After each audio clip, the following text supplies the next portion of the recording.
rolling.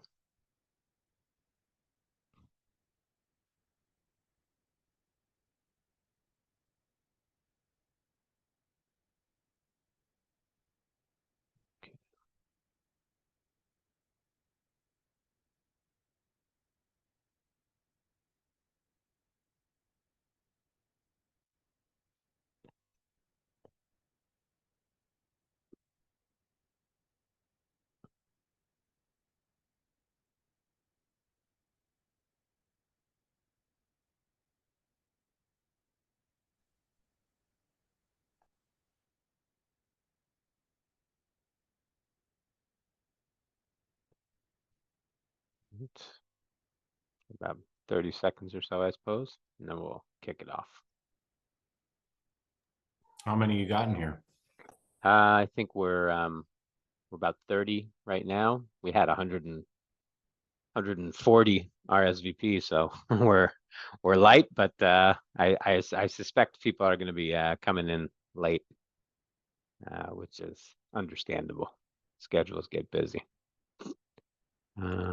Let's see here. So what's on the agenda?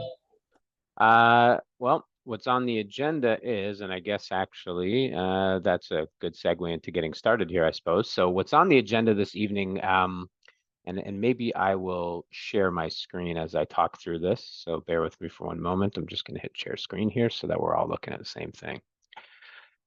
What's on the agenda this evening is that I'm looking to, I organized this meeting this evening, or this, kind of seminar slash town hall, I suppose, this evening, to discuss very specifically some kind of concepts around marketing of BioRePeel, of the Bioskin suite of products in any case.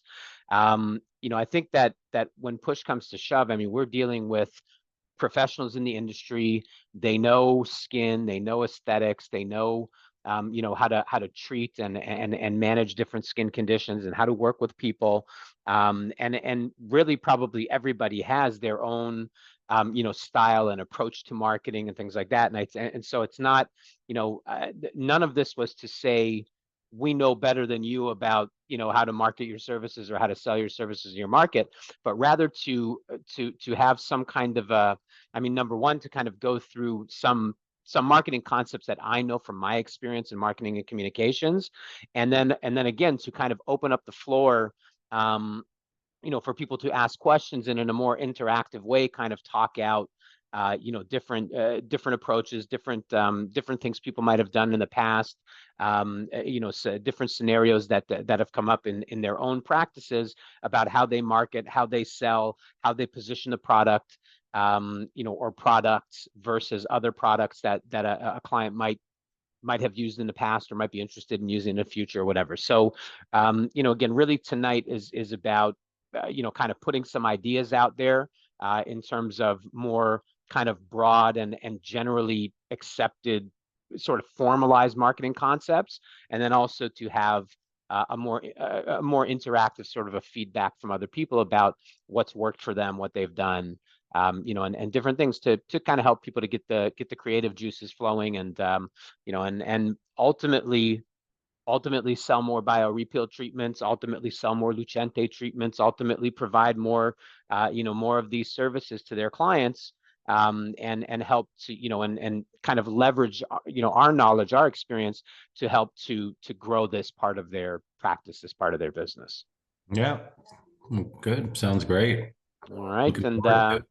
yeah, and so, with that being said, basically here, just, on the screen here, I kind of have the, a little bit of the layout of the evening, the things I want to touch on, some of the stuff we want to go through. And so as we move through, we'll be sort of following the table of contents here.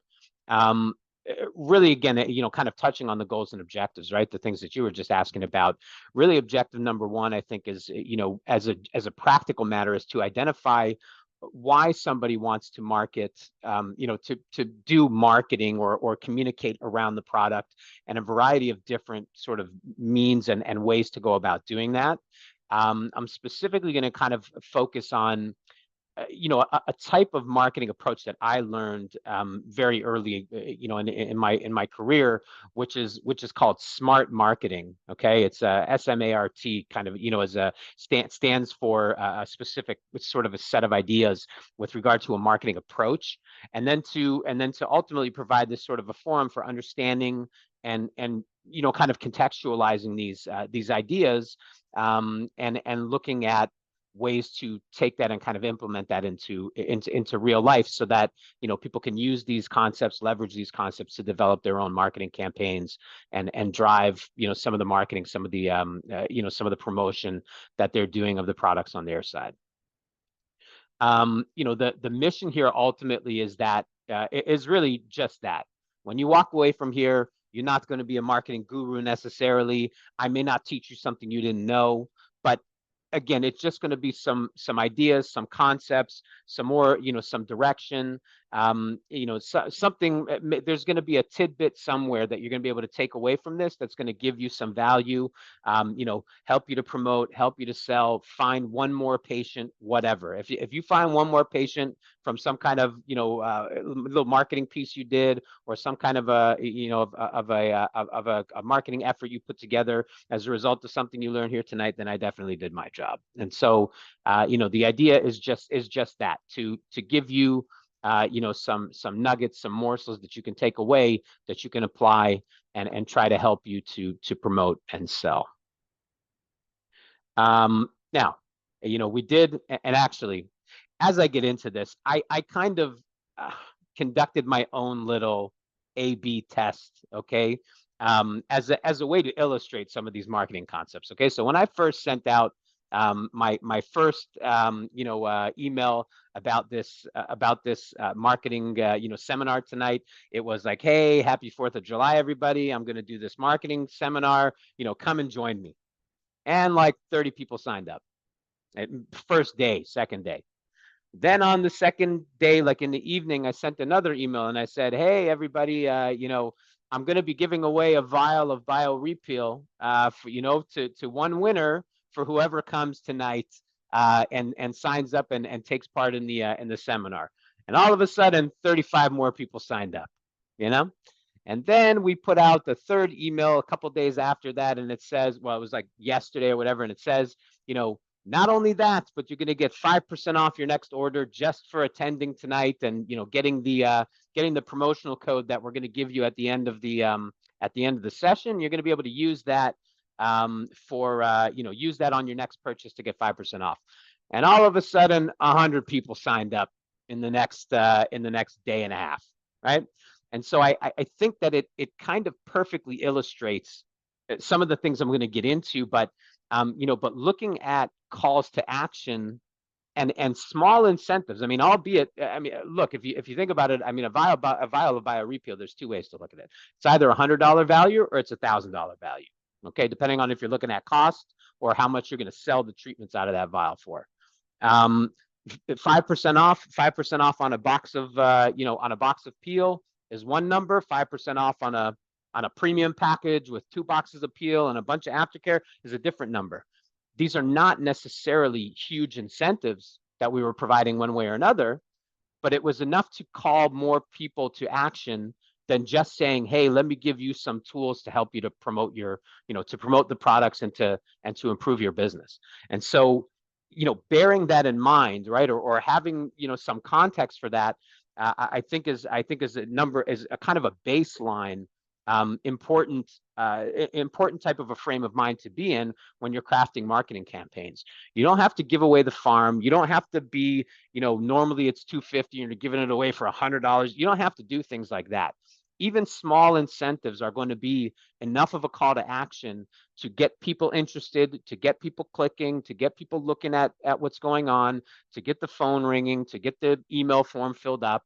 And so using just the, kind of the sort of small incentives built around other events or other things, which we're going to get to talking about, is generally going to be enough to start the wheel turning, to gather interest, to get more people to get more eyeballs, to get more traffic, to get more people coming in. So with that being said, though, I will be drawing a winner for a vial of peel to be included with an order, and we will be providing you guys with the with a promo code to use, so that when you put in your next order, we'll provide the discount on that order. Allow me to add to that if I can. I mean, Please. obviously, there's an Excel spreadsheet when you're done this. So Yes. not just sign up. We see how many minutes you've been on here.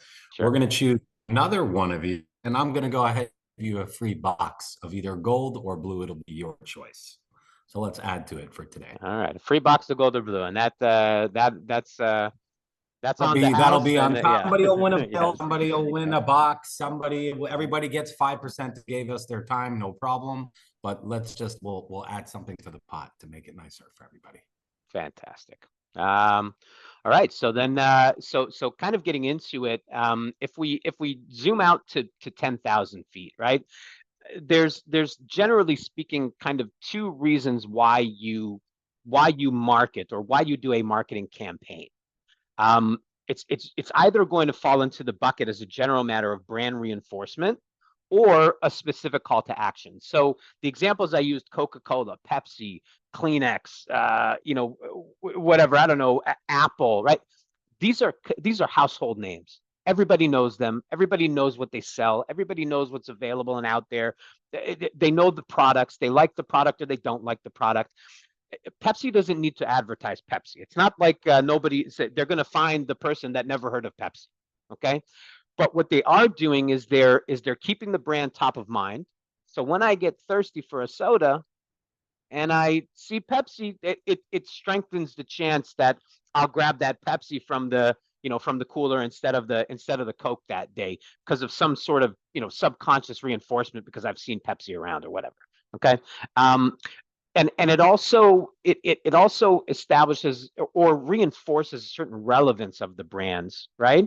But they don't need it for client acquisition or customer acquisition per se. Okay.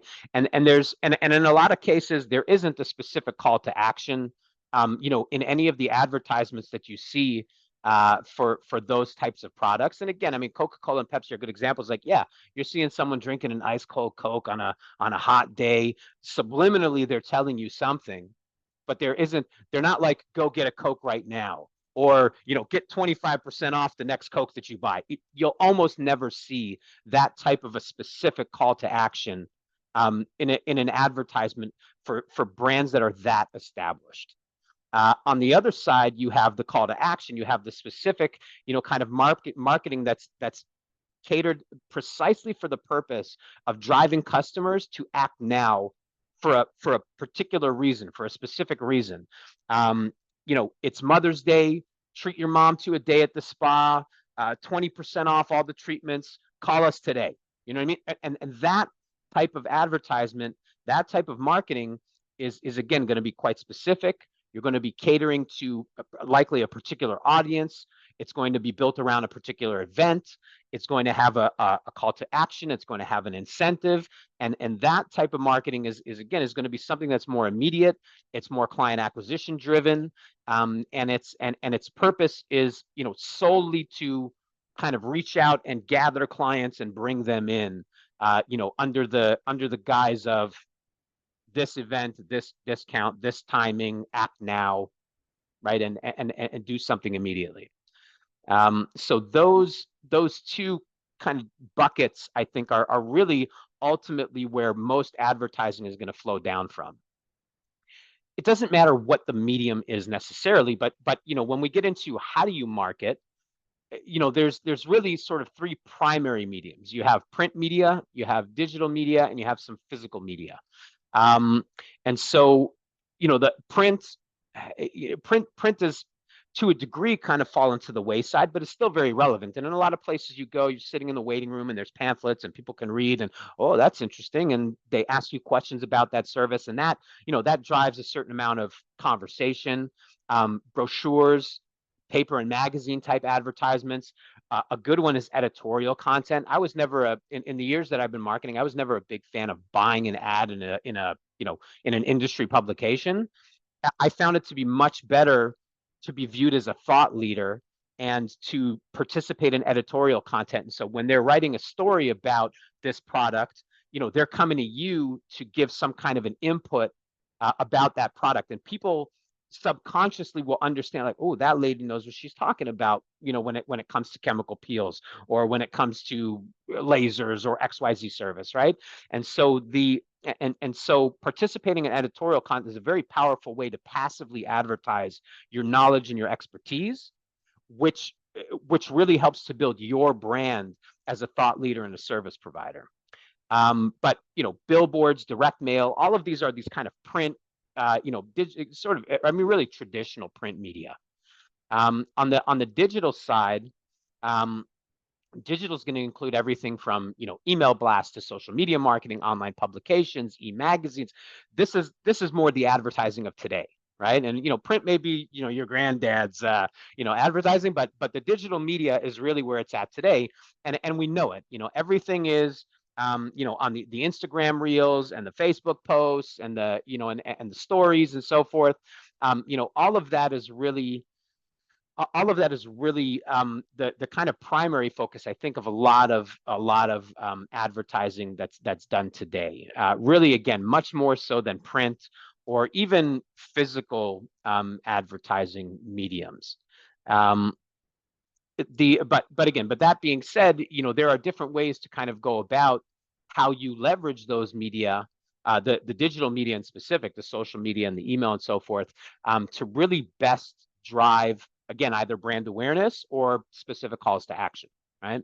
And I think, like I was alluding to before, that my email campaign was done in a very specific way to kind of A/B test what kind of a response I got doing one thing versus doing another versus doing a third, right?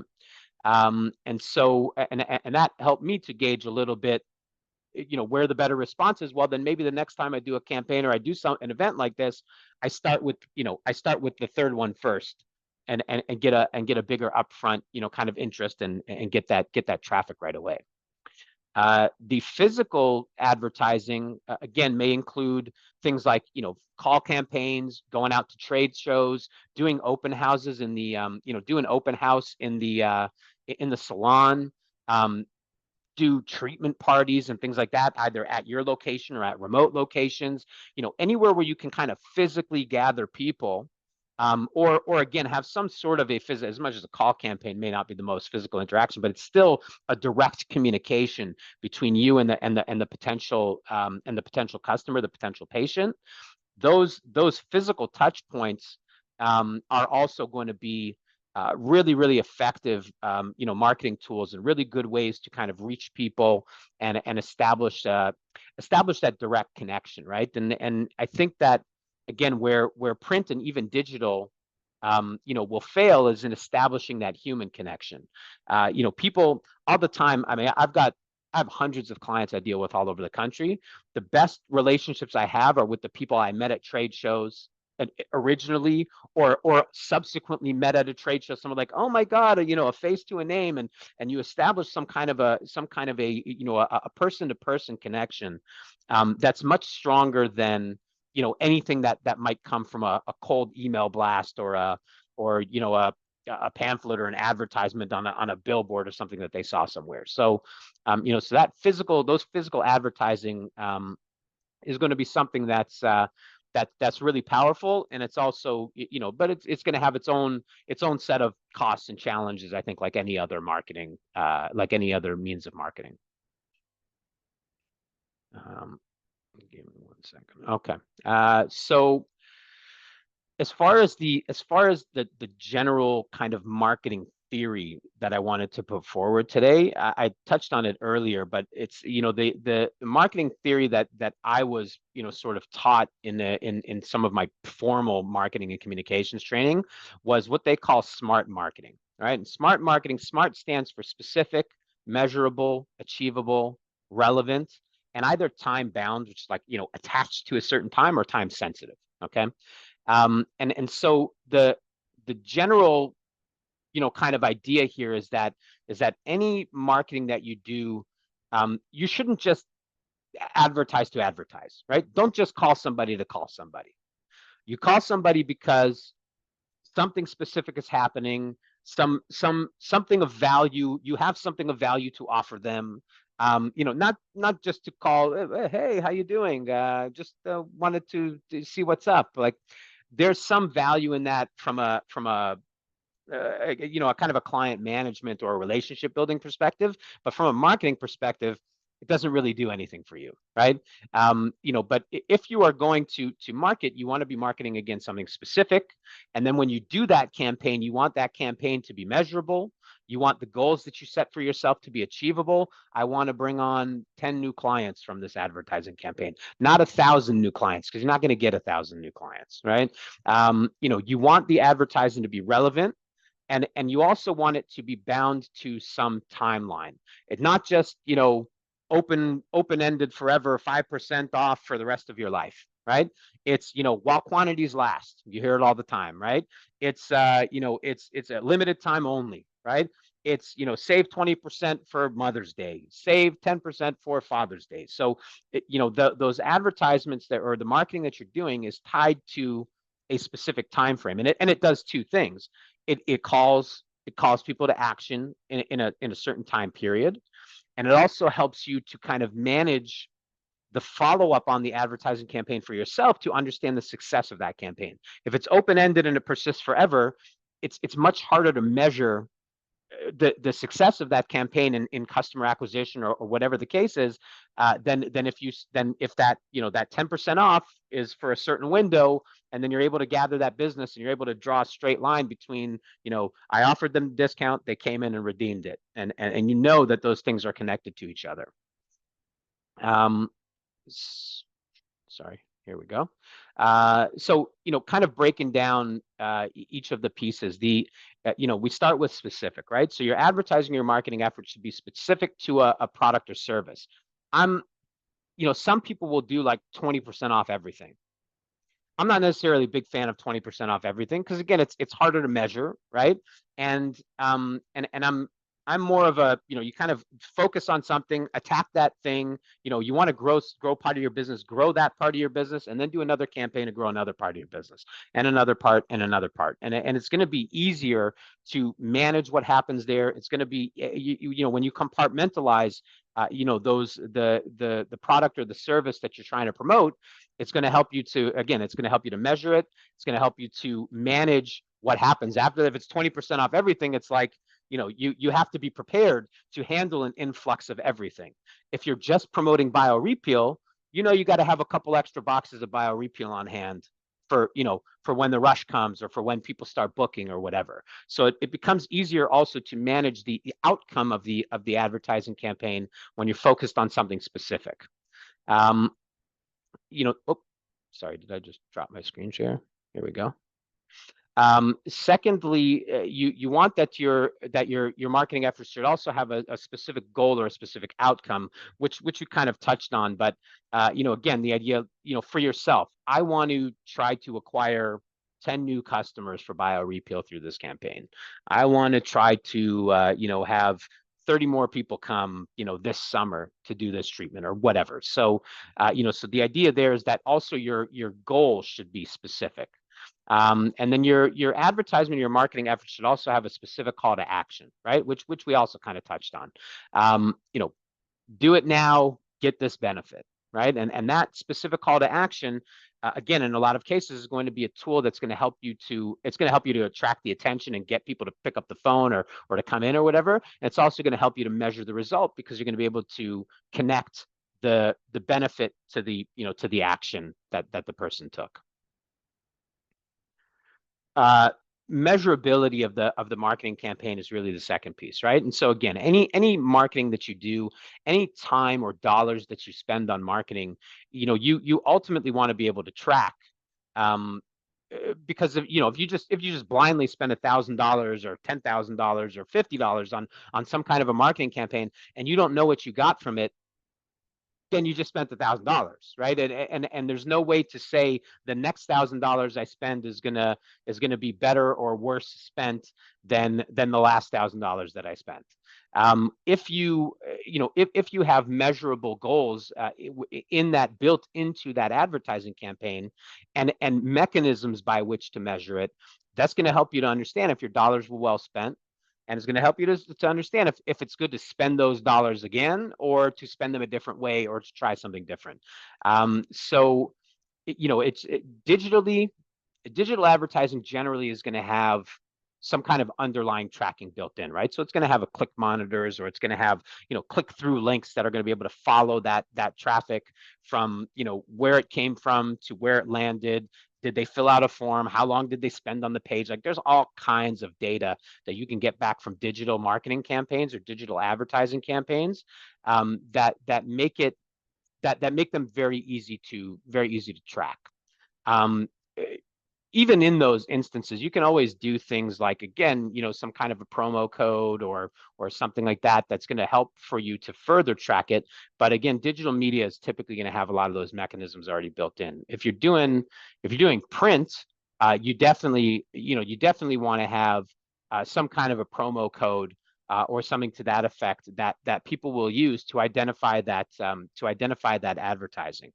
And so the idea ultimately there is that again, I mean, and you hear it on the radio and stuff like that all the time, right? People they have the advertisement, and they're like, use code news, when you call in, and that will help people to that will help you to identify where that marketing came from. The achievability, I think, of the marketing campaigns, again, is going to come down to uh, putting some kind of an outcome that you desire in place, and something that's realistic in terms of those outcomes, and then trying to build the marketing campaign around achieving that outcome, right? And so, so if you want to gain clients, fine, but don't overestimate how many clients you're going to get. Don't overcommit or overpromise what you can provide to people. And so that way your goals are achievable, and also the things that you're offering are achievable. Um, the relevance, again, is it really boils down to what you're offering. So the offer needs relevance. Um, the idea there is like, why do they care about what you're offering them, or why should they do it now, or what's so special about about this product that you're launching? What problem do they have that you're going to satisfy with this thing that you're going to give them? So I think that these are all kind of important things in terms of relevance, and then also relevance in terms of if there's a specific event attached to it. It's Mother's Day, it's Father's Day, it's summertime, spoil somebody you love. These types of things are reasons to get people, to that are going to drive relevance to the potential customer, or to the potential client. The last piece is time sensitivity. And so again, time sensitivity is really about that call to action, right? So why should they act now? Tie the ad to a specific event, tie it to a particular savings, tie it to the fact that they can only get this service from you in your area, or something like this, that's going to really drive that call to action. Actually, another one, the fear of missing out, right, is something that's become kind of very popularized, or and it's sort of pop culture these days. But fear of missing out is not something to be slept on. Telling people don't miss out, or get it before it's gone type of thing, is really something that drives people on a very basic sort of a level. That if other people want it, they want it, and they want it now, and they want it first, right? So, so that time sensitivity, building that into the language you use in your campaigns, or the visuals that you do, or whatever, I think are a really important, really critical piece for driving action, and really leveraging all the benefits that you can get out of a marketing campaign. So, some specific examples, I guess, of things, that we do it ourselves. Bioskin Aesthetics, we do it ourselves. Our clients are doing it all the time. Are kind of, punching on the punch points, or the differentiators between this product and other products. So if it's no peeling, no downtime, or it's not photosensitive, you can use it all year round, it's for all Fitzpatricks, or you talk about sun damage or things like that, depending on the audience that you're speaking to, or the time of year that you're promoting the product or the service, these types of things are going to be more or less relevant, and they're going to drive action more or less. Summer is here. Other peels don't, are off for the summer, but we keep on working, right? And so again, you kind of looking at you're leveraging or kind of playing off of some of the weakness in other products that that are strengths for our strengths for this product, strengths for our product. And so that's gonna we see so much new business coming, typically for our clients in the summertime, because other peels you're not going to be doing other peels in the summertime. And if somebody wants to have and they hear, well, there's this no downtime peel, it's not photosensitive, you can use it, they're like, oh, I'll give that a try. And then they end up kind of using that more regularly. And so there tends to be a lot of uptake in those times where our peel product provides something that other peel products don't provide in that context. um, the other thing is, again, to look at it like, what promotion are you offering? Why should they do it now? Get a series and save, things like this that will cause people to, buy more than they might otherwise normally buy, in order to take advantage of the savings. But in doing so, they end up booking 4 treatments instead of just 1 treatment, and waiting to do the next one or whatever. So doing things like that is going to get people committed. You give them some small discount for doing a series, but it gets them committed to doing more treatments, which ultimately generates you more revenue. Um, Now, the last, I guess the kind of conclusions in this thing, and I see there's a bunch of questions, and we're going to come to questions just right after this, but some of the conclusions here I think are ultimately that, again, you want to be intentional in your marketing activities. You want to plan these things properly and kind of put them together and launch them and track them and do them. You really, the more planning you do up front, the more you purposefully build a marketing campaign and go after certain objectives and certain goals and have that measurability and those things we talked about, the more effective that each campaign is going to be, and each subsequent campaign is going to be with experience and so forth. So really that pre-planning is critical, and if you map it out the right way, you're going to find these marketing campaigns to be a lot more successful. Think again about brand awareness campaigns versus acquisition campaigns. You can be doing brand awareness campaigns all the time, right? Just showing BioRePeel, reminding people it's great for this, it's great for that, without a specific call to action. But then when it comes summertime, when it comes Mother's Day, when it comes, I don't know, Valentine's Day or whatever, you're doing specific call to action campaigns that you're layering over top of this. Referral programs, sign and save programs, right? Things like this are really, really good ways to get people on board, to keep them on board, to get them booked for multiple sessions and things like that, that are going to help to really drive the success of the business and the continued turnover of the of the different products and services. Now, with that being said, if you bear with me for 1 second, I'm actually just Can I just put in yeah, actually my yeah. Go ahead, because something I've done? I'm gonna So jump in let me on let me some tell another you all screen. what my wife and I have done with the clinic that we're involved with, that we invest with. Obviously, BioRePeel is one of the bigger sellers because we live in Florida, and frankly, that's in my opinion, it's one of the only peels that you can really do. If you're somebody who has to leave your house normally. We did a promo, first peel 149. We didn't ask anybody to commit to anything, not one single thing. We had 377 signups for first peel. Obviously, you get those deal hunters looking for that 149 deal, and they're never going to come back and they're never going to see you. But out of the 377 signups, 291 showed up, actually came in and did that first peel for 149. 217 signed up for more sessions at $250. So that's just like what's your cost for a peel? It's $33. We know that's your cost for a first peel. We don't want you to go to market and say, hey, we're doing it for 99 bucks all the time, because that's just ridiculous and your margins are cut.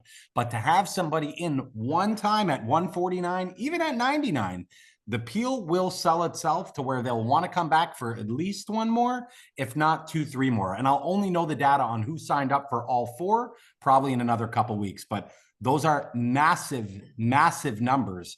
And the first peel generally sells it. So I would like to work with not even getting people to commit per se, get them to come in one time and see how it feels on their skin. The product based with just your work, that'll be enough work to do. And you know, while you're talking, right, I'm just showing some like visuals, right? And this is just to give an idea of some different things. Like this is kind of more of a brand awareness thing, right? But at the same time, you know, call to action, right? So why is BioRePeel my favorite? You know, well, it's my favorite because of, you know, this, that, and the third. Here's what it can do for you, blah, blah, blah. But at the same time, a call to action, still 20% off when you choose Chloe as your service provider. It's so hot, it's 30%, it's blah, blah, blah. Um, and you know, here some of these reels, right? This one she's talking about other SDs don't offer peels in the summer. Me, oh, okay, right? So she's plugging that, you know, this is the summer peel thing, and also, you know, kind of going through some of the, you know, some of the other benefits and so on. Summer safe peel is 225, but she's doing a promo to drive business and get people in, just like what David's talking about, right? Beautiful. So she's already established that this is the rate, right? Like it's not, it doesn't, 225 is what you pay. But what you pay now is 189. And she's gonna And by get the way, right. it's Yeah. worked 3 times for us already. So it's not like, oh, I did it once and I'm giving you my results. This has worked 3 times in a year with marketing campaigns. First peel, 149. You don't have to commit to anything. We'll take the deal hunters, the ones that we know are never going to come back, because you know what? We're still going to make $100 for the 15-minute treatment. You know what I mean? And so it still doesn't matter. But I was so surprised at the retention rate after one peel that it's just, to me, it's the number one marketing tactic for BioRePeel. Just get them in once, and if any half decent practitioner is going to be able to get them to come in again. You know, here she's talking about, you know, do a BioRePeel with me on my lunch break. You know, the perfect lunchtime peel, right?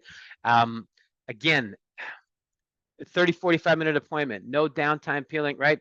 Show off the glow when you get back to the office. She's doing this bridal boot camp business. So even though it's not a specific call to action, it's not about there's a discount or there's this and that. What she's appealing to is like this fits your lifestyle, right? You don't have to be hiding in the house for the next week. Like come in on lunch and get a peel done and go back to the office glowing. And so, you know, again, like she's telling you without telling you that, you know, like that this is something that fits your lifestyle, right? And so even that type of advertisement, again, without that specific call to action, is still in a way a kind of a call to action, because it's like, I could go there and do that tomorrow. Right. And so you have this, you start, you know, the wheels start getting turning, like, well, maybe that's something I should book for, you know, for Monday. Right. So so these, I think, were just, you know, as I was kind of like fishing through, you know, some of the stuff on my Instagram, I just kind of like pulled out a handful that touched on some of the things we've been touching on here. So with that in mind, let me go to, I'm just going to go to the QA in here, and let's see. All right. Yeah, so if anybody, you know, if you guys have questions that you want to pop into the QA, you definitely can. And let me see who's Marina had your hand up. So Marina, I'm gonna turn it over to you if you're here. You're able to talk now. I'm just going to ask you to unmute if you had a question that you wanted to ask. Yeah, should be good. I don't know if we still got Marina, but Marina had raised her hand and she had a question. But I guess no. I guess you can also ask your Good. questions in the Q&A section as well. Yeah, exactly. I I mean, see it's pretty there's, straightforward. It's yeah. it really is it was a very straightforward presentation, and it's about. I mean, I really think that just based on seeing it, you know, in all the countries I've seen it in, and seeing how different people advertise it, it really is a product that you just have to get them in to try. If you get them in to try it, it's a high retention product. We have a pretty good retention rate for customers because customers sell it. So. Marina, are you able to? Yeah, I think I can hear you now. If you're there. Oh, yeah. Looks like your mute is off.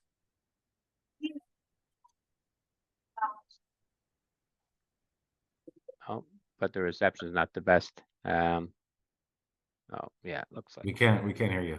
yeah, it looks like we lost her actually. I think her connection wasn't the greatest. Let me see here what we've got.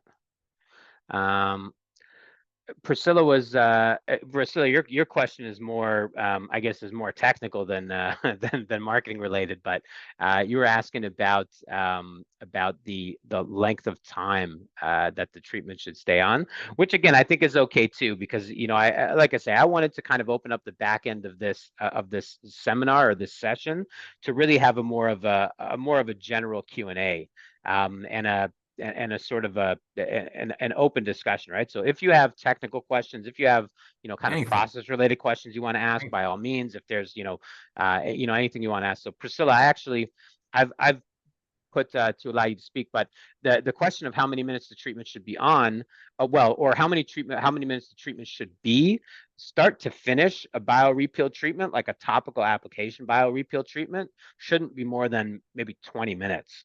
25 at most type of thing. So, if your whole appointment is a half an hour between the time, somebody kind of walks through the door and gets, starts getting settled in the chair, and the time they're walking out the door, heading back to work or whatever, shouldn't be more than about a half an hour. And if you But walk through the timing of the application procedure, that'll kind of guide you in that direction. But again, if we can point out, like, what does this treatment consist of? Does it consist of an alcohol wipe, topical application, BioRePeel, leave Yeah. it on the face 5 to 7 minutes, clean it off, hydrate the skin, SPF, I'll see you next week. That's in and out of the chair in 12 minutes. If we're Yeah. talking about, we're doing a light dermaplane. So we're going to do a light dermaplane. It's going to take 20 minutes. After the light dermaplane, we're going to cleanse the skin gently with the bio cleanser, hopefully. Then we're going to go in, we're going to do a BioRePeel treatment. After the BioRePeel treatment, we're going to pop them under an LED for 15 minutes. We're going to charge $400 for that treatment. In my opinion, I mean, that's a time consuming treatment. You're going to have them there for 45 minutes.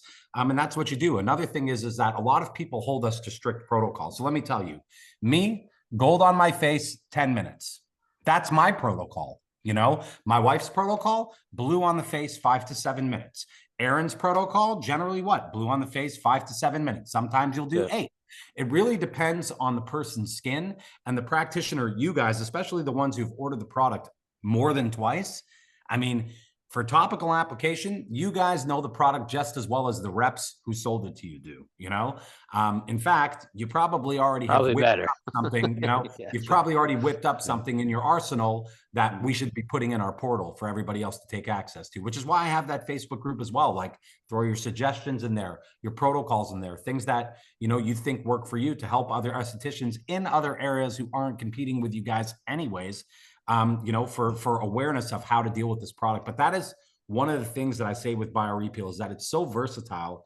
It can be used so many different ways. There can be different protocols based on different people, and your patients better than we know your patients. So you'll know what they can tolerate. You'll know who has the snake skin, and it tells you, give me more, hammer my face, do whatever you want. And to the people who are like, oh my God, I have rosacea, I have to go back to work. You know exactly how to deal with that kind of customer. Blue on the face, 4 minutes, 5 minutes. You know what I mean? Touch them up, SPF them, don't go too crazy on them, because that they're the type of person who could come back, with a headache, and then you have, like I said, your tough cookies, the ones who trust you and say, do whatever you want to me, then where you can go in the lengths and the combinations and the things that you can do in order to, make sure that they're satisfied. But it really comes down to gauging and judging who's in your chair, to know, the best way to handle the situation. But again, it really is that hydrofacial, aerolase. I mean, how many companies have come to me about collaborations that I should do, but I generally just don't do them because you guys have already done it. You already figured it out. So I don't need to hammer you with anything that you know already.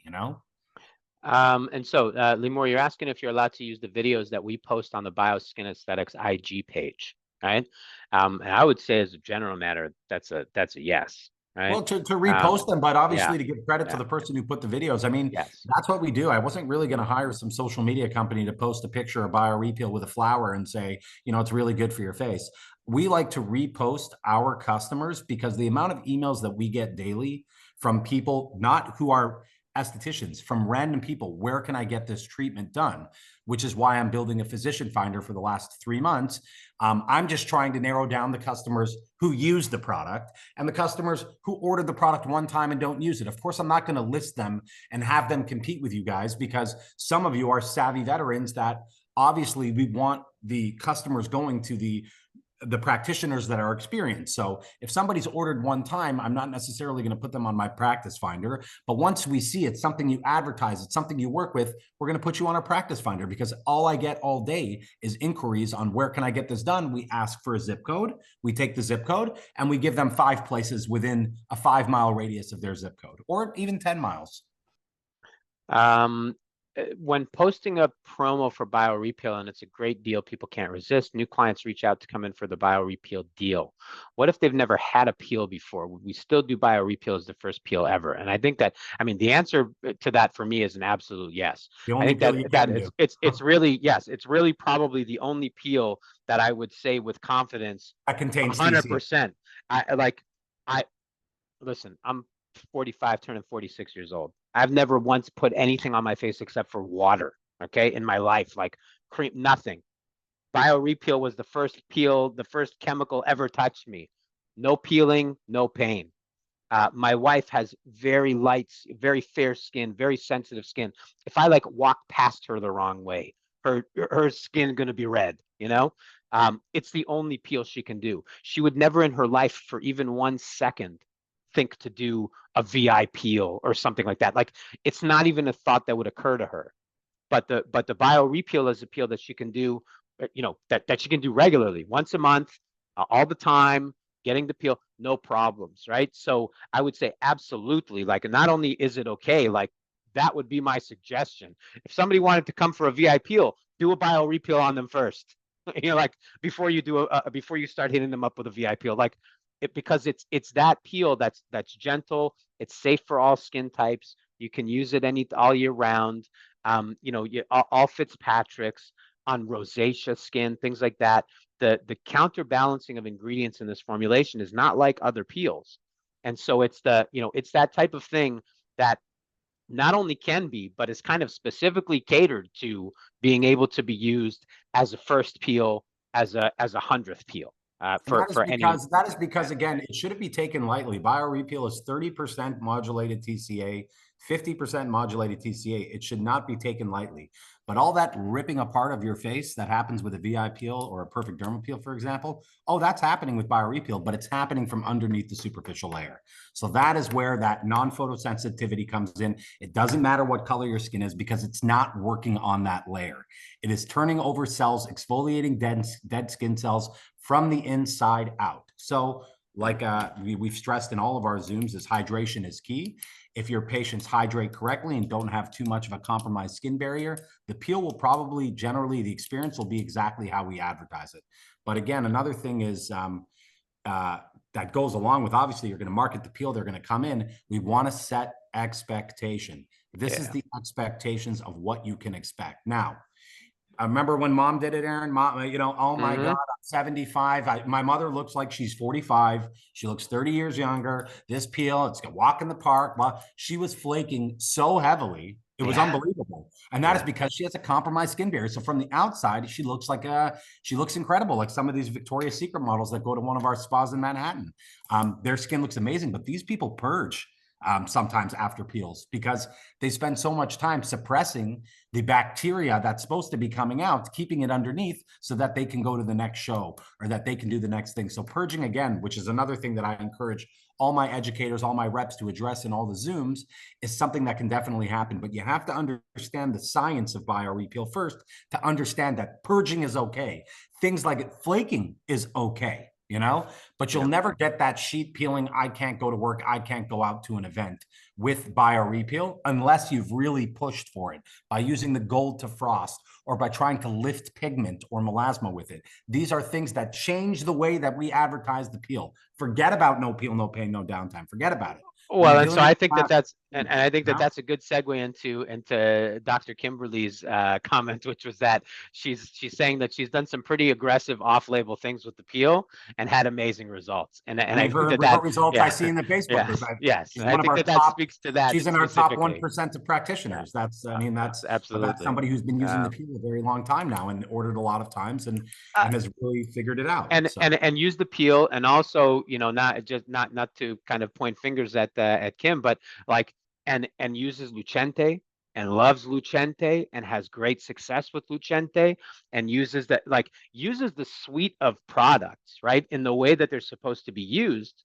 for the different patients with different skin concerns, with different situations, and is not afraid to think kind of, outside the yeah, box. to get a little bit off label, to combine with this or that, right? As long as the expectations of the customer are set correctly and you know what you're doing, right? You don't have a problem. If you tell somebody no peeling, no pain, and then you're gonna like dermal plane them up and throw on the gold, and like, it's going to be pain and it's going to be peeling, right? But if they know that in advance, then you don't necessarily have those problems. Kim, I always tell people on the first, if you want it to be no peel, no pain, no downtime, light, gentle cleanse, topical application. Do not leave it on the face for more than 5 minutes. Clean it off, hydrate the skin, SPF. See you next week. Don't do anything else to them. And as long as you know that they're hydrating throughout the week, it will be how you advertise it if they weren't heavily on actives or something like that. And that's the way it is 90% of the time. I think a lot of it goes into, how we advertised it when we came here, not really realizing how creative some of the estheticians in America are. And boy, you guys are creative. When you're combining things and you're playing around with things, you can make this peel, do things it can't do. I have a quick story. I got a guy in Texas. He's in San Antonio, Texas. This guy used to smuggle BioRePeel on the airplane when he would go visit his mother in Russia back in 2017, 2018. And he only puts gold on everybody's face. He pops the gold on the face and sticks them under an LED while the gold is on their face. They come out of his place looking like they've been in Vietnam. I look at these pictures and I'm like, Mark, how are you? Like, this is insane. But then he shows me the 2 week later pic and everybody's completely obsessed. He does not do the peel every 7 to 10 days. He does the peel once every 3 weeks after he destroys their face with this peel. He does not advertise it as a no peel. He advertises it as his modulated TCA peel from Italy, and he's going to mess your face up. And if you can't take it, there's a spa down the street that'll do it for topical for 5 minutes, SPF, and see you again in a week. This is the way he does it. This is what he thinks in his mind gives him the best results. So this is the way he does it. Do I think that everybody should do it that way? Absolutely not. I think 98% of you should not do it that way. But he's one of those guys who's been using BioRePeel before it was even approved for use.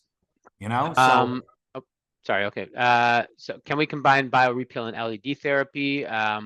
Or yeah, should you wait till after removal? So yes, wait till after removal, after but removal. you can do them in the same treatment session. How many treatments would we suggest to get the full results from the peel? Again, it really depends on what skin concern you're dealing with and what the expectations are in regard to managing that skin concern. But generally speaking, like 4 treatments is kind of the baseline, and then again, you kind of go from there. In some instances, it may be 6 in a series, never really more than 6 in a series, and then you're going to have a break in between. But that 4 to 6 sessions is typically going to, either put a real dent in, or provide significant relief of really any skin concern. Sarah's saying, not a marketing related question. Wanted to know about the BioRePeel classified as a light or a medium peel. We know that it's 30%, but said you'd get back with some more specific details. So So lighter, the yeah, BioRePeel blue classifies as a superficial peel. It's registered as that. And if you're not microneedling it and you're not slamming it into the face, it's considered it's not considered a medium depth peel at right. 30%. Let's say a light peel. And what I was going to say is that light and medium, these are semantics, right? And so there's the legal definition of light and medium. There's the subjective definition of light and medium. There's the definition of what a medium depth peel means in California and what a medium depth peel means in Florida, right? So that's a very hard thing to nail down in terms of light or medium. I think that David's touching on the important point, which is, where does the activity take place, right? So that chemical activity is taking place above the dermis, unless there's something that you do mechanically to drive it To down really to deeper. drive it down. But the Yes. BioRePeel Right? Gold will Yes. definitely classify when you throw it on somebody's face as a medium depth peel. Yeah. And Yeah. if state laws are something that matters to you, you need to go and you need to check what your state requires, and you need to make sure that you abide by their guidelines if it matters to you, because Right. it's not something that we keep up with on the day. Because I've seen state laws change in the 3.5 years we've been here, on without naming states, 3 specific states, 3 times they've changed. And that's it's very difficult for us to keep up with. So if that's something that specifically matters to you, then you need to make sure to do it. But registration, which was fully completed by June, but which was completed this past month, because all cosmetics, any company that makes a product outside the United States is now required to certify it with the FDA and have it listed and registered. And that costs money and took time. We started in November, and we only completed it in June. The actual deadline is any company that doesn't have their products fully compliant and certified by December 31st, by the end of December this year, will no longer be allowed to be in the United States. And you had until June to get those products registered, which we have those certificates. I'm actually we popped them all up in the client portal today to show Yes. all the specific products that are required for registration, that are registered with registration numbers with the FDA currently.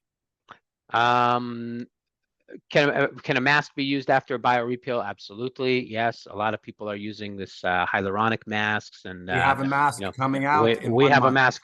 Yes, I was just going to say, I didn't want to jump the gun, but yeah, we have Going our to own price it mask super coming out. aggressively, Yep. and I want you all to use it. My wife used it, and she took it off, and it looked like she just had an entire Botox injection. Her face looked so plump, it was insane.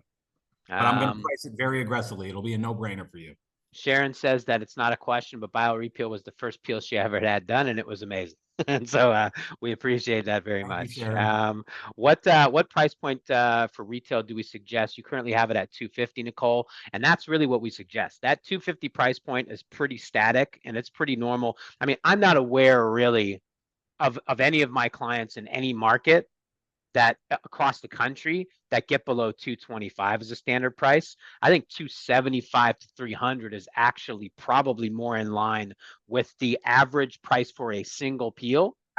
If they do a series of 4, 250 per peel. Series of 4, $1,000. I once talked to a client of mine. She tells me she does a series of 4 for $1,200. And I'm like, oh, and where are you again? And she's like, oh, she's like in some small town in Montana. I'm like, you're getting away with 1,200. Like, I thought it's like Miami.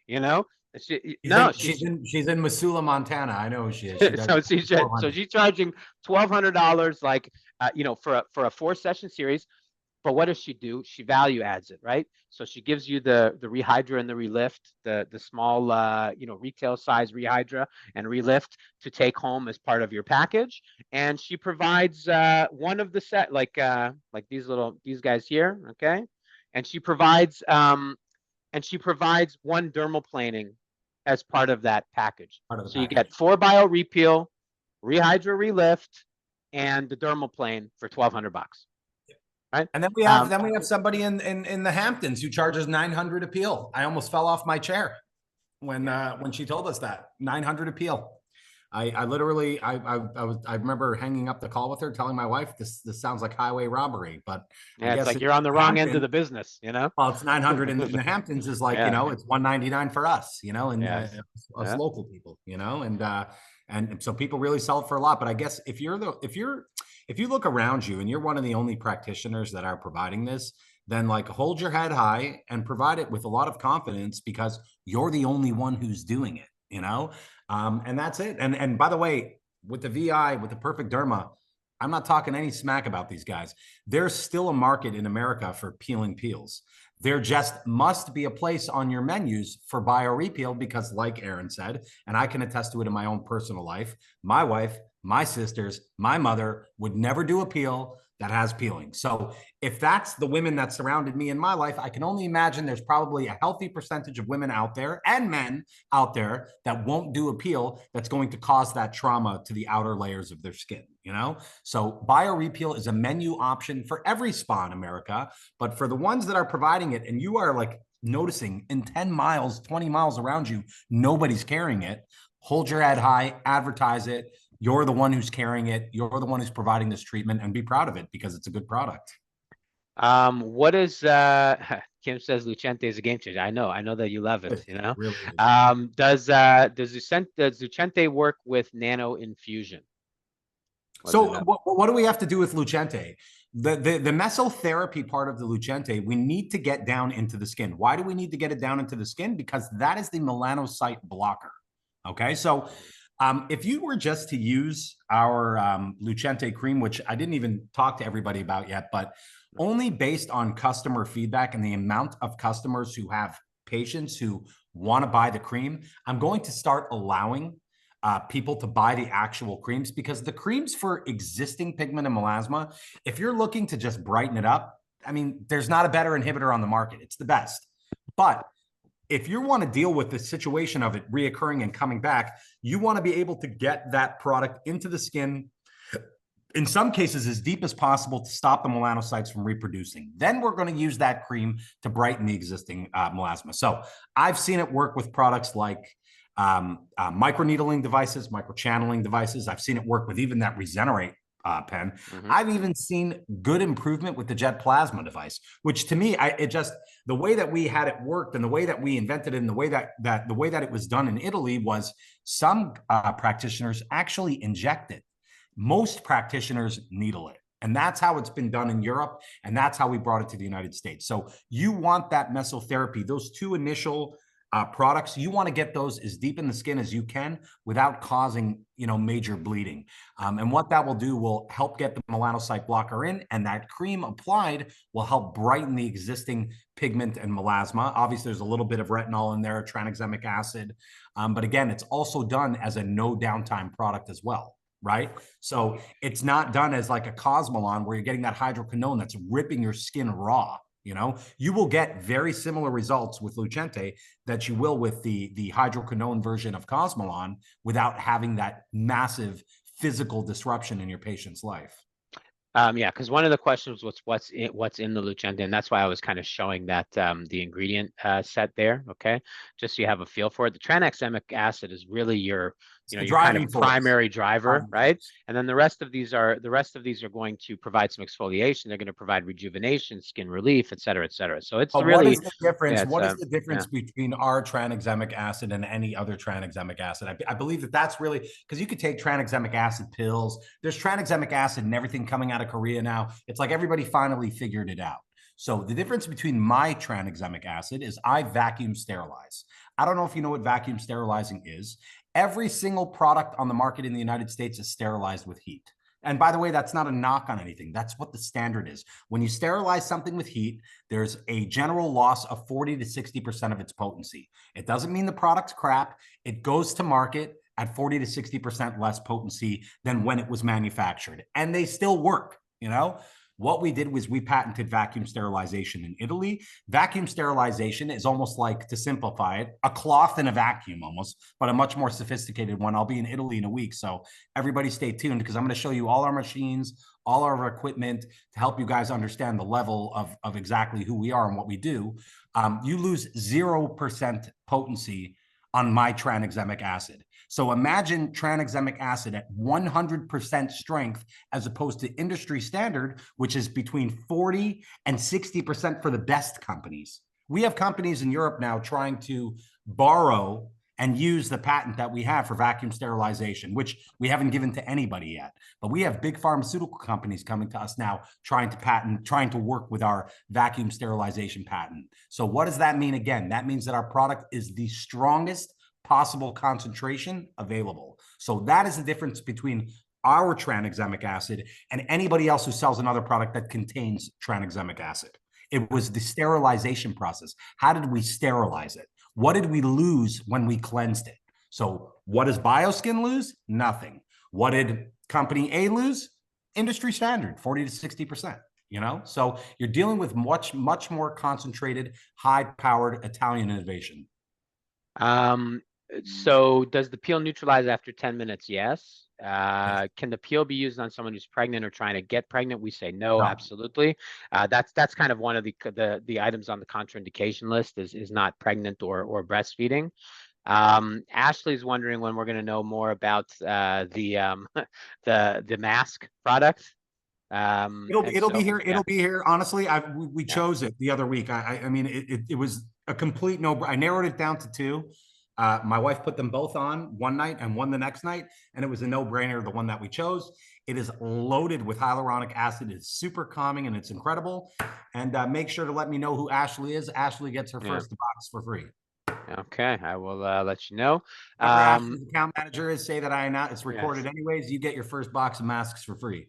Yeah, I think so for a new business owner like myself trying to gain clientele, I want to do a series of repeal package. What price point would you recommend for a new business owner trying to wow potential clients, which I'm doing 250 individually, four for 800. Again, four for 800 is great. Okay. Amazing, And to the point, yes, I think that's a good price point.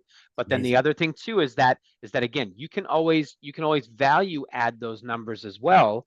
And so there's two pieces to this, right? There's there's a certain value, established value for the peel itself, right? So you have a cost of $16.60 per milliliter. You have a sale price of give or take $150 per milliliter, okay? That you use for any particular peel session, okay? Um, After you discount off that to a degree, but coming off that number too much, it starts to impact the perceived value of the product itself, right? Exactly. Makes it harder to get back to 250 after. Okay. And so the idea is, yeah, come off that number. $50 per session to get you down to 800, right? But again, if you throw a dermaplane in there, if you throw again some, I don't know, a needling session in there or something like that, right? That has a different value set to it. It offsets, but it still bulks up the package that you're providing. But you give them the take home stuff. Giving them the take home stuff is wonderful because your cost on these is not significant, And it's right? also something tangible when they sign up the And package. So right, you I run their paid credit money and card I get to for take something in my you hands and run walk their away credit from. card for eleven hundred Yeah, dollars and like, what the hell did I just get? yeah. But you're going to give them, these are the two things, these are the two items that you're going to hydrate your face with for the 4 weeks that you're coming in here. By the way, to just go a little further on that, I have customers that don't even mention BioRePeel, by the way. I have a customer in Arizona. She has 4 clinics. She doesn't even mention it. She comes in and she has a facial. She has a name for the facial. She's trademarking it right now, so I don't want to give the name for it because she's trademarking it. But she has this facial name. So what does she do? She does step one hydrofacial. She uses it for the exfoliation. She goes into BioRePeel. She finishes the BioRePeel. She goes into LED. She keeps on LED. There's a facial massage. There's a mask. There's a whole bunch of stuff. They're in there for an hour. It generally is about an hour. $650 is for the hour. And she told me she does. I'll go back to her text right now. When I asked her how many she does. She said she does anywhere between 40 and 70 per week at $600 a pop. What is her cost? The most expensive part of that is actually that hydrofacial machine. BioRePeel is one of the most inexpensive, but the LED is actually really the cheapest. But her actual overall cost on that 650 is about 140 or $150. Most of it made up by the hydrofacial cost for the exfoliation, which honestly, she just wants to make them feel like they got a hydrofacial. You know what I mean? It's like she's just using it to like get them in the door because the BioRePeel is the driving force behind the shine and the glow and the, oh my God, I'm coming back next week. So it's to BioRePeel standalone. Of course, in Europe, it's mostly sold as a standalone, but the US patients and the US, like, I know what they expect from you guys. And I know their high end, like me first attitude, and you guys got to work for them. And, you're not always in control of your patient. So that's why I've seen that the Americans, they become much more creative with combining products, making services, giving it funky names, red carpet facial, getting people in and making an absolute killing on an hour, making lawyer money on an hour, essentially 350, 450 an hour of work. That's lawyer money. You know what I mean? And that's, so the point is, can we line ourselves up with 4 to 6 of those per day? And I mean, you're made in the shade at that point. You're making very good money at that point. So BioRePeel in America is really mostly the ultimate combination product. BioRePeel in Poland is only standalone, only micro needle. They get deep, they get aggressive with it, they play around with it. And that's what a lot of our Eastern European customers in the United States who do it solely. But for you guys, for a lot of the people in Tennessee, in Florida, in California, and all these different places, your customers want like a luxurious experience. So get up out there and combine the product with different things and sell it and figure out a way to put a nice package together, keep them in the chair, and justify that credit card bill that comes at the end of the session, you know? Yeah. Let's see here. Is Lucente at a percentage that's okay to use in California? So again, Lucente, it's not a peel. There's no TCA there. There's no chemicals there. It's not Actually, a there's less that's laws surrounding that than yeah, there is the yeah. BioRePeel, but it's There's about no how do you deliver it? How are right, you delivering it? That's what right. California is going to care about. Are you allowed to needle it or something? That's a different question, right? Like, do you have the right licensure to, to microneedle or to nano channel or whatever you're going to do? But the product itself is not regulated that way because it's not chemical peel. No, Um, it's a vegan, cruelty-free product that can be used topically by even massaging on your face, but you're not going to get that same, yeah. especially when it comes to the meso. You're not going to be able to block the melanocytes on the level that you are if you're needling it in Mhm. specifically. Um, so and then how often can the peel be done? Well, again, the peel can be done, topical application once every 7 to 10 days, 4 to 6 treatments in a row, and then you're going to take, generally speaking, sort of 6 to 8 weeks off before you're going to start another series or do another peel or whatever.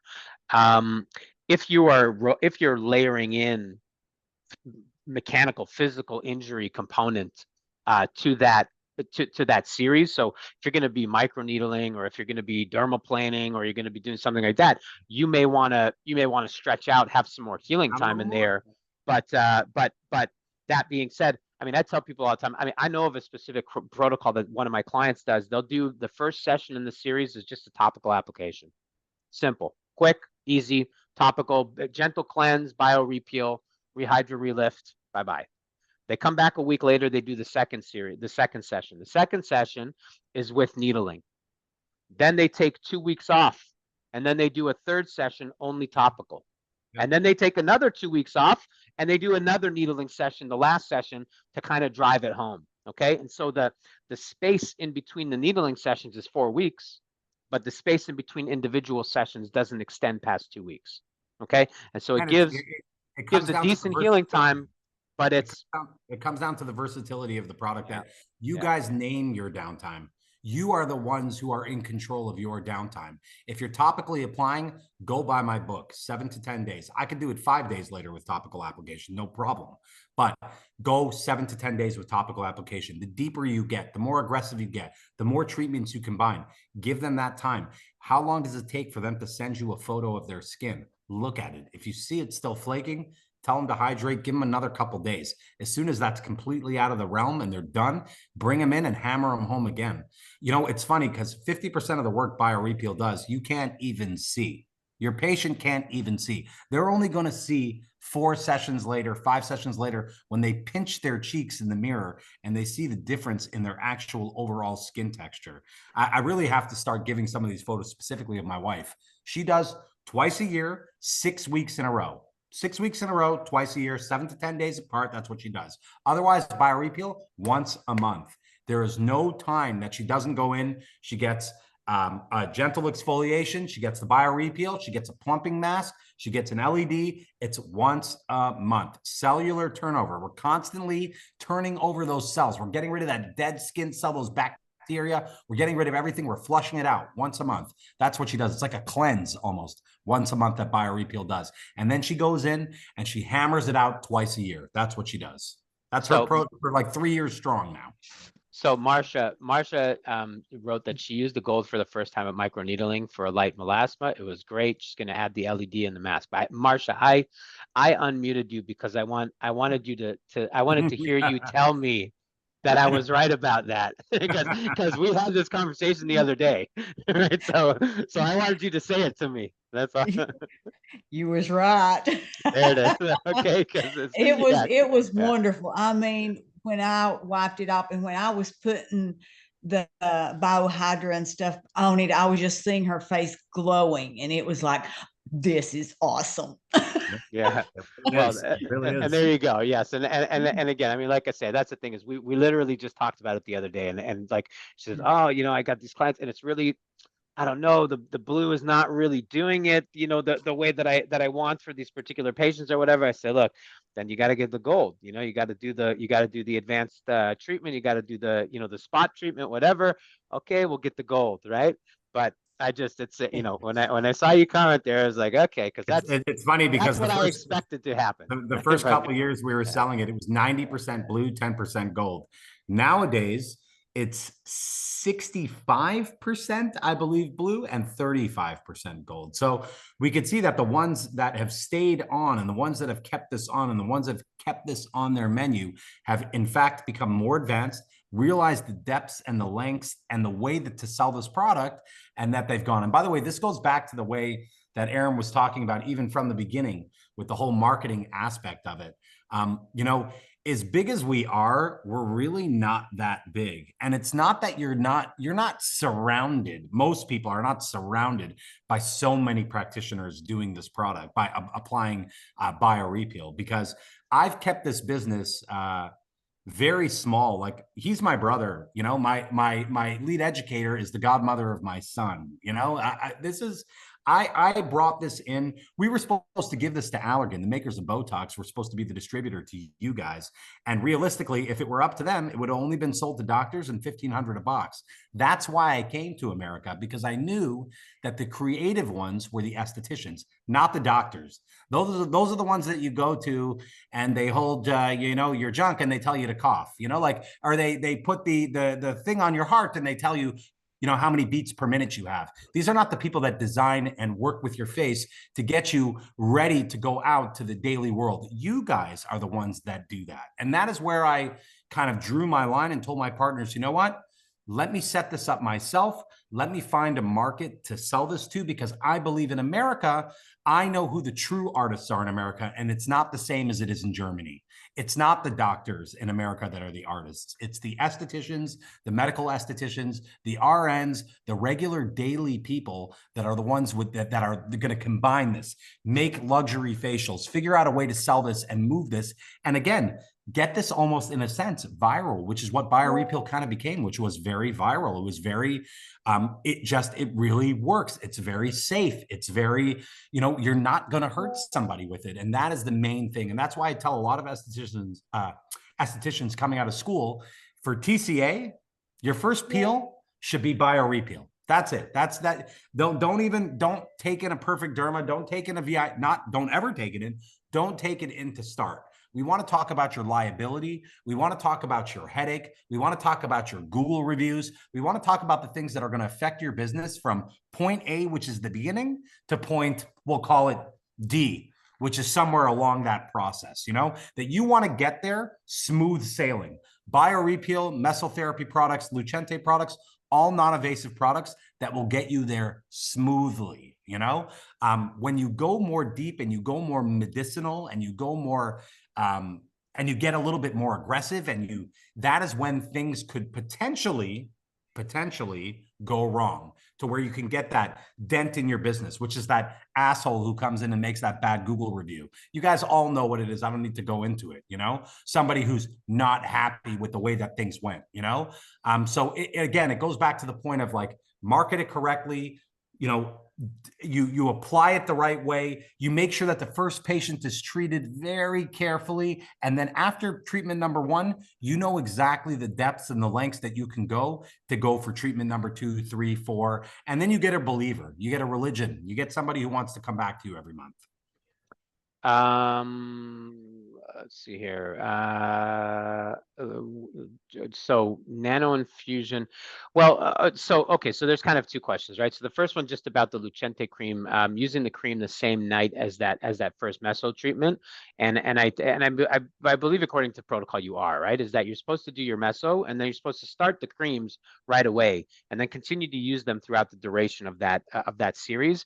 All of those instructions are in the IFU and in the documentation. But in any case, yes, as a general matter, you're gonna start using your home care right away and continue to use the home care really right through the whole treatment series. The other question though was about nano infusion. I'll tell you how it was phrased.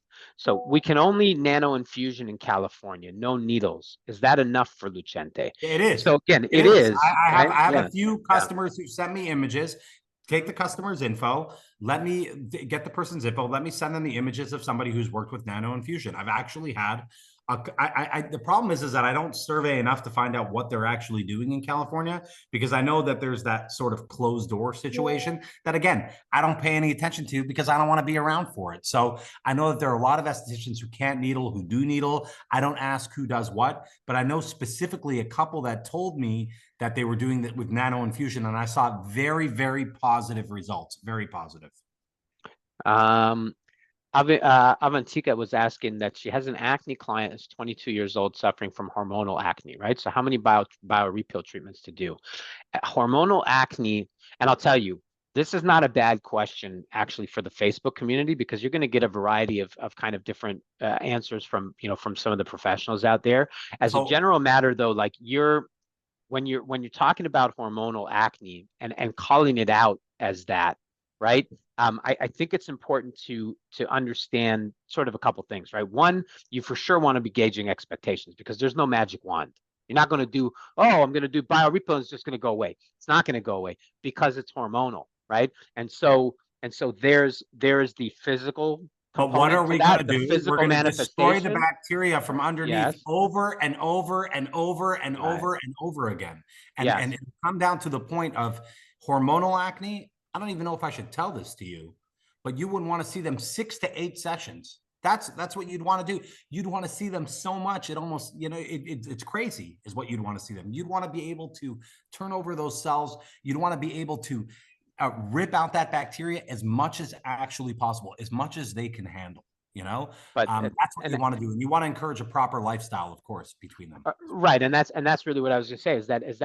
The other piece of it is that any peel, BioRePeel, via any peel is only going to be managing the outward manifestation, the outward symptoms, the external symptoms of what's going on inside. And so lifestyle changes and dietary changes and you know what I mean, and all sorts of things like this that have nothing to do with BioRePeel, nothing to do with any peel, are going to be required to really manage to get that under control.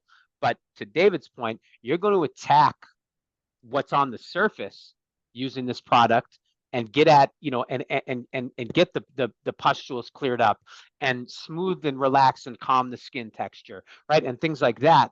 But if you're doing nothing to address the underlying hormonal situation, it's going to continue to recur. It's always going to be the same kind of problem. And the real truth is that melasma is not, melasma and PIH are two different things, right? They may kind of look similar on the skin on the outside, but a post-inflammatory hyperpigmentation is kind of one animal, and melasma, hormonal melasma, or this kind of chronic persistent melasma is something very different. And so the approaches to those types of treatments also need to be viewed differently. The expectations of the patient need to be set differently. If somebody gets some PIH because of a particular event, you can exfoliate that away and it doesn't come back, right? If somebody has, hormonal melasma condition, no amount of chemical peels is going to just make that go away. You have to be doing other things in order to treat those conditions. And so, understanding that, recognizing what you're working with, giving those expectations over to your clients, like that's going to be the important part. And the products are going to be great, and they're going to do their job, and they're going to help you in managing those skin concerns. But that, particularly when you're dealing with hormonal conditions, you shouldn't, nobody should have the idea that this is going to be the be all and end all. And, we're going to do this many times, and then that's just going to go away. Yeah, and laser, by the way, laser is a high liability for you as a clinic. And this is just based on my experience and seeing what's happened with customers. Laser is a very, very high liability for dealing with that. Now, my wife, after she had our child, had melasma, and she did a series of Lucente. And I think she did 4 microneedling sessions and 11 months of cream, and it's clear. So that was as a result of a child. She never had it before. What did the practitioner do? She was one of our more advanced ones here in Wellington. She did BioRePeel first. BioRePeel topical application for 5 minutes. She cleaned it off. She went right into the Lucente treatment in the same session. She microneedled the Lucente in at 0.5. She sent her home with the cream. She started on the cream. 2 weeks later, microneedling session again. I'm not even sure she did the BioRePeel. I'd have to go back and ask her if she did the BioRePeel again the second session. But she liked to combine the BioRePeel with the Lucente and really hammered it out. And after those 4 sessions, I think there was 7 months of just cream. And then all of a sudden it was just one day, it just wasn't there anymore. So it definitely can help for that situations, but I only find with newer estheticians, lasers are a liability for you. They are. Well, and you know what you're doing with the device. It might be a different story. I'm not very experienced with lasers. I'm only experienced with stories I've heard. Well, and that's the thing is I too, I like to promote that, that protocol. And I know a bunch of my clients that have had really good success with that protocol, because basically what you're doing is, if you start with, with an exfoliation session, right, with the peel, and then you move into the treatment, ultimately when somebody comes to you and they've got some PIH, okay, they've got some hyperpigmentation, that's already happened, right? And it's there, and it's at the skin surface. It's just below the skin surface, and it's visible, and it exists.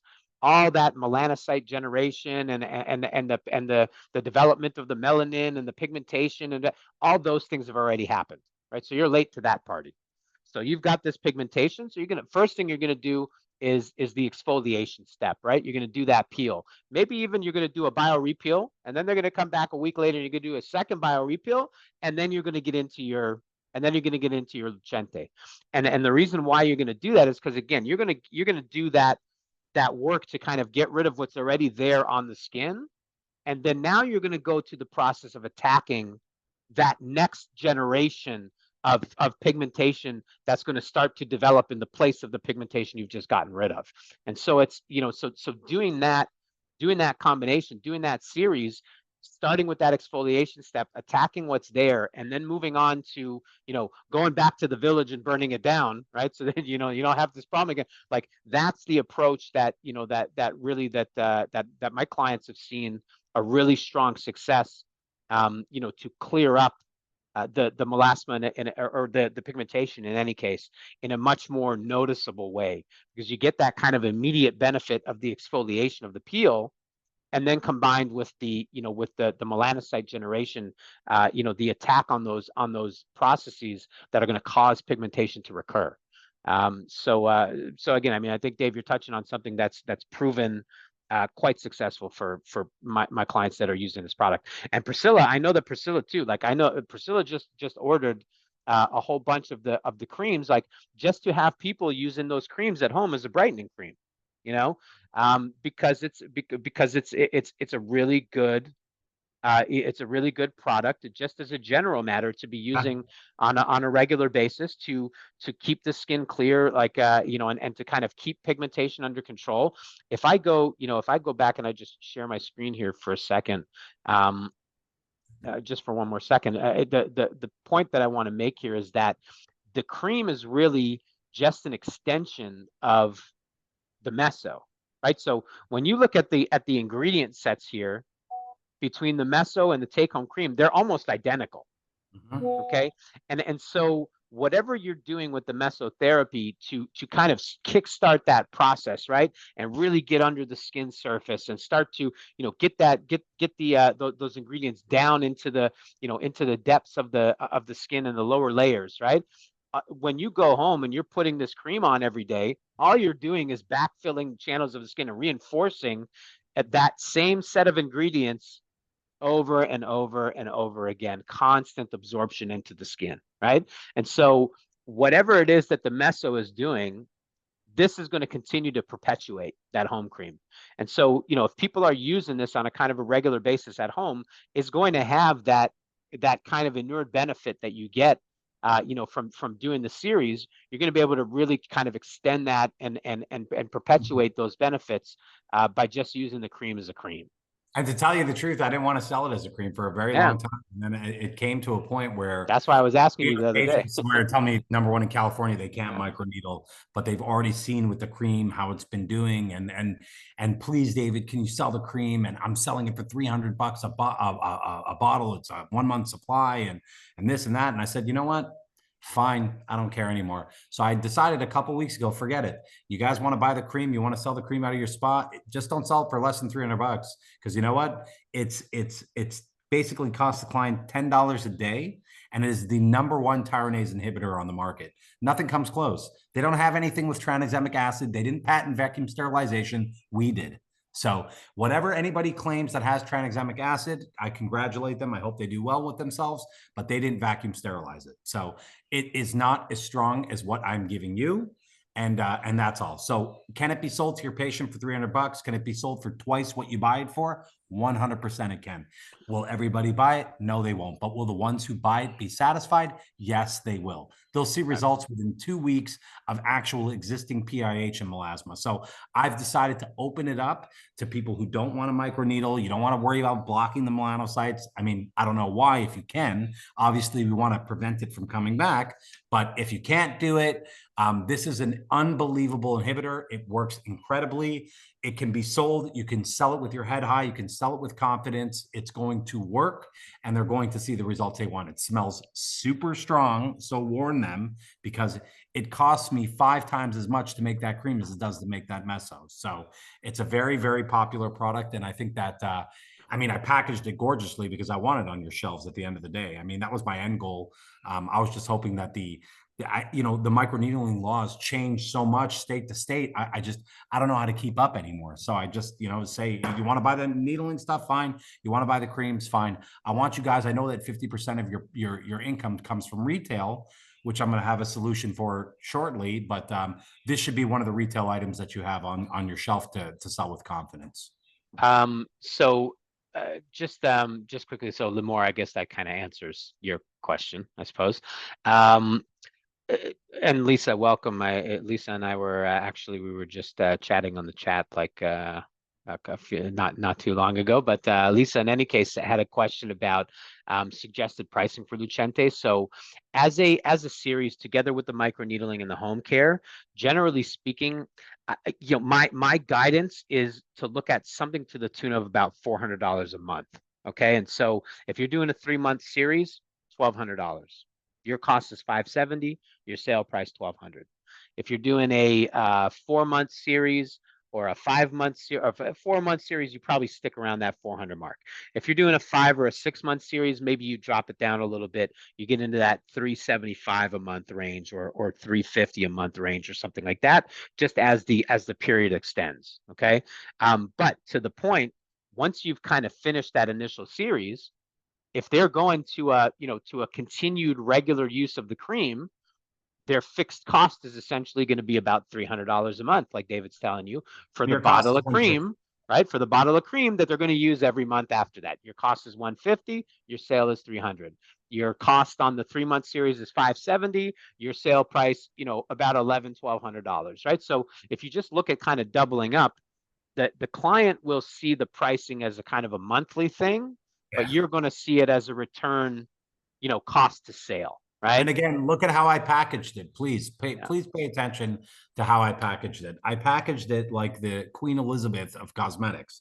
I spent so much money on the packaging, and that is because I want people to understand that it is what it is. It is this luxurious, incredible, super innovative treatment that I spend an arm and a leg making. So I really just, and again, if it's not for you, it's not for you. I'm not going to say it's for everyone. You know your spa, you know your patients better than I do. You know if you can sell it to them more than I do. And if you can't sell it to them, by all means, sell something else to them. But if you think you can sell something like this to them and you've tried it yourself, or you know it works, or you've talked to a customer of ours who know that it works, or to get information from experienced customers like a Kimberly, for example, who's an experienced customer, who's active in our Facebook group. This is another thing this is why I created the group. It's not like one of these other esthetician support groups that badmouth each other and talk a bunch of crap about other products. This is about customers of the company who have the vested interest in seeing people succeed, not seeing people fail, not talking anything about the product itself, like helping other people make money with this product. That's why you trusted us. That's why that's all I want for you. Otherwise, what do I get? A one-time order and goodbye. So I'm not interested in a one-time order. I always tell my sales reps, when the second order comes, it's much better than the first order. The first order, I'm glad you trusted us. I go on the Home Shopping Network sometimes in bed and I buy some shit I don't need to. So, it's usually the second purchase when I'm like, okay, so now they know what they're doing. They're making money from it. If you're making money, I'm making money. That's when I'm happy, with a harmonious relationship, not a one-sider. Oh, they got me one time for the product. That's not going to make me feel good. I want to know that you're making money and I want to deliver you. I mean, part of the reason why there's tonight's Zoom is to help you guys figure out a way to make money with this product. And whatever we need to do, send your suggestions. I don't care. If it's doable, I'm going to do it. Let's figure out a way to make you guys money on the products that we sell. Right, and Dr. Vega, and Kimberly is selling a 4-session series of the selling the 4-month series of Lucente for $1,500. Right, so again, $1,500 divided by 4. There it is, right? It's a totally marketable price point. Results.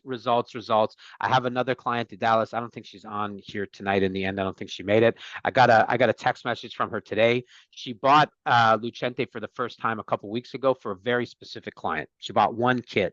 I have a client that want to try it. Sends me a message today. I just wanted to reach out and let you know that I'm loving Lucente. My client just came in after one treatment done 2 weeks ago and being consistent with the home care for the last 2 weeks, and the results are already amazing.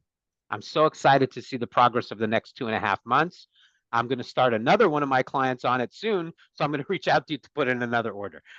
And so it's one of those types of things that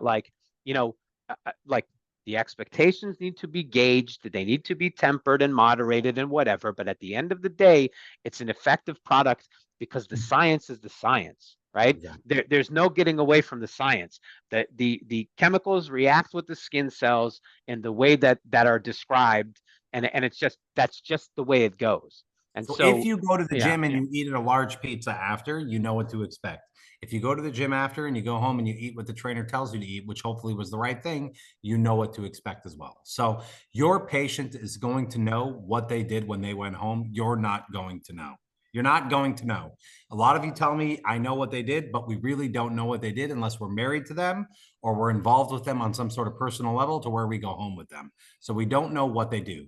But if they behave, if they really behave, and I've tested this in enough countries to know, if they behave, these are the results that they can expect. They can expect positive results 99% of the time, not 90% of the time, 99% of the time, and that's it. I mean, it really comes down to that. So again, Lucente is for some people and it's not for others. And that doesn't mean you're not advanced, and that doesn't mean you're not good. That just means that it may not fit for your model, and that's okay.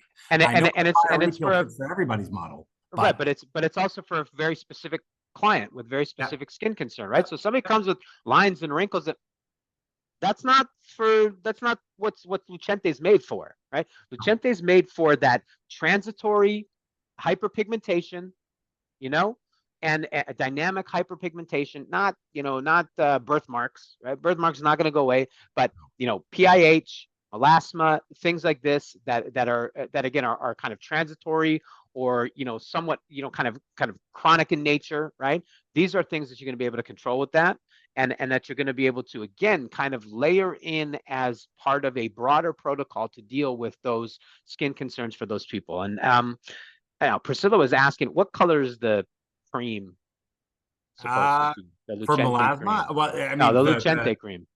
So anywhere from a light to a dark brown is fine. It depends on And as soon as you give your first pump, you have about 6 months to use it, but it's only a 1 month supply, so it's never an issue. But Yeah. what happened was with my first bottles, they told me that they would only give me 25 mLs or 24 mLs. I told them absolutely not. You load the bottle up. They said, okay, you're going to lose an ml when you put it on an airplane. I said, no problem. Let me lose an ml on an airplane. No problem. At least I'm not giving my clients 5 mLs less, but I've actually changed the bottles now to a new bottle for future use, even though there's nothing wrong with the existing bottles.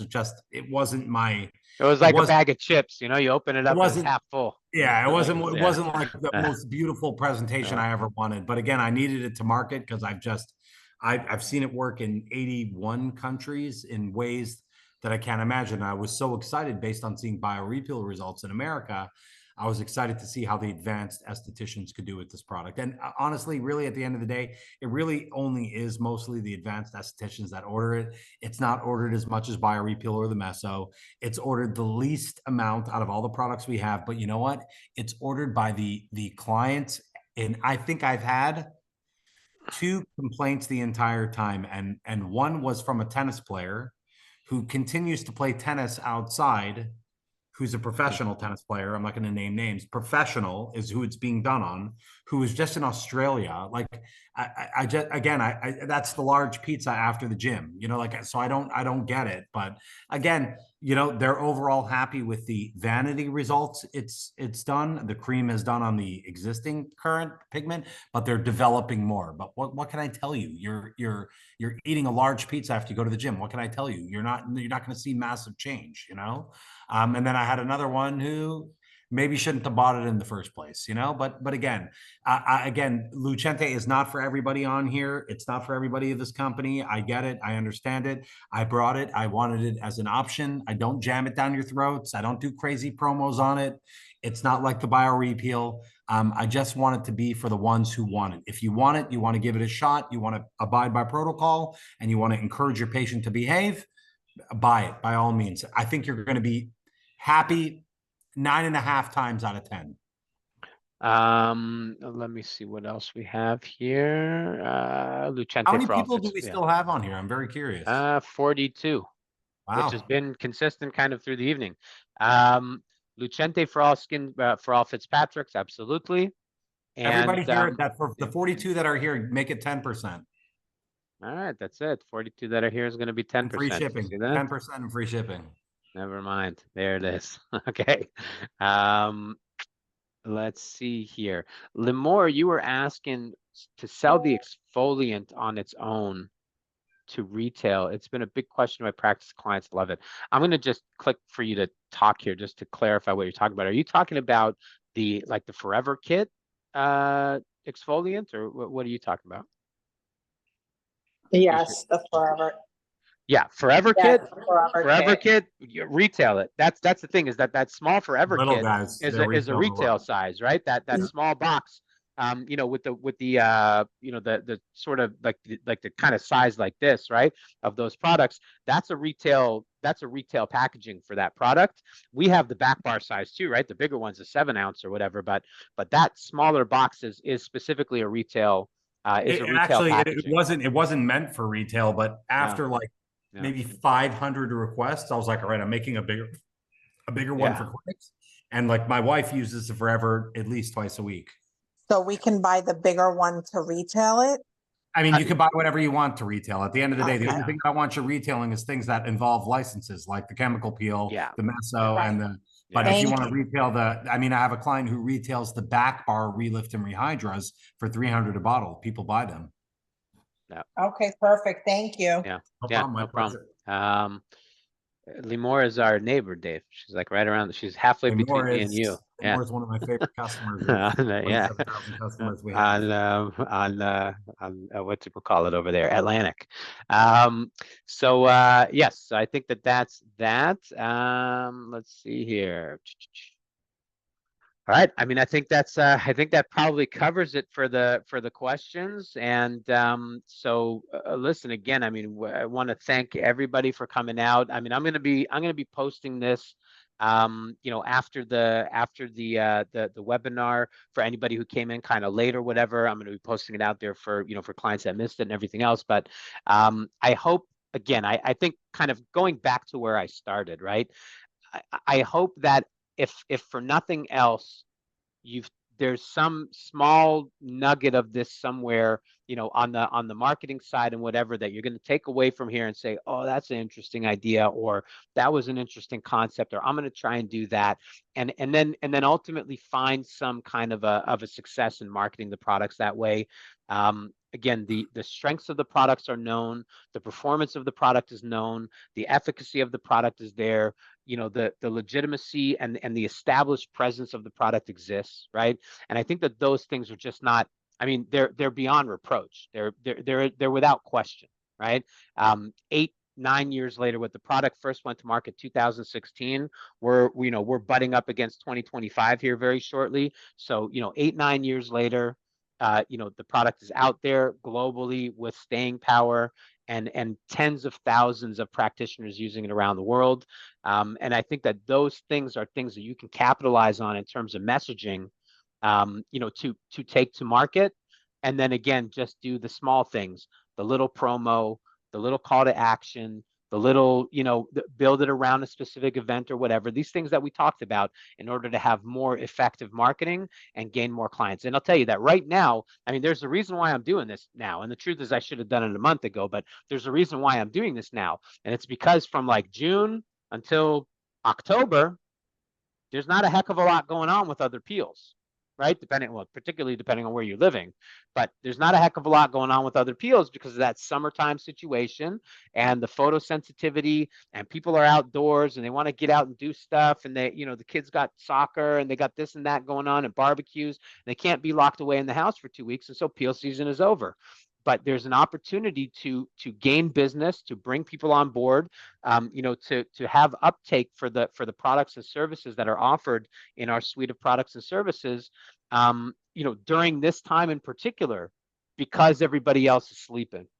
And so I would really stress that, in some way you may think, well, maybe it's not the best time. No, now actually is the best time to be promoting and marketing these products in particular, because of their usability, when other products aren't available. So, so again, just kind of keep these things in mind. Definitely, refer back, watch the first half, or scroll through and just grab some of these the little bits and pieces of some of what we discussed at the beginning there.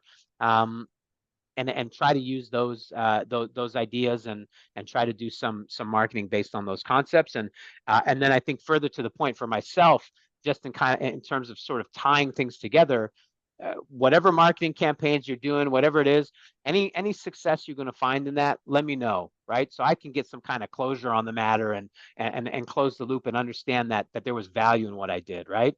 I think similarly, any questions you have, or any additional support that you want in that way or whatever, please reach out.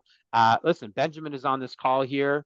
Benjamin is what, a decade, 2 decades in digital marketing, and working with, and working with online and social media marketing and so on. I mean, he's an expert in this field, right? If you've got some campaign you want to do like that, you want to bounce some ideas off, off of our resident expert, by all means, right? By the way, I went out of my way and hired digital media experts like Menachem Cohen, Benjamin Wiggensberg, Aaron Burke. These are people that never sold a cosmetic in their life prior to this. And these are people that were digital media experts, search engine optimization gurus, Google gurus, people that knew a way to drive business to you. And to teach them aesthetics, that's as easy as them drinking a can of Coke, like that. That's not the hard part. The hard part was the digital marketing aspect of it, that I realized that guys like Ben built $1 million companies on his ability to digitally market and advertise. So I want you to lean on them to be able to market this stuff. And by the way, let's go back to the original thing. Just get them in for one peel. Let the product sell itself. I have enough confidence on everybody in the Zoom to know that 9 out of 10 people that come in for one peel, I don't care what you give it for free. They come in for one peel with you guys. They're going to come in and they're going to buy the rest at the end of the day. So I have enough confidence with anybody who sat on this lecture for 2 hours to know that if you sat here long enough, that means that you care, and you have a 9 out of 10, 9.5 out of 10 chance of giving the peel away for free on the first peel and getting them to sign up for another 3. So let the product do its magic. Work, believe in what you actually do.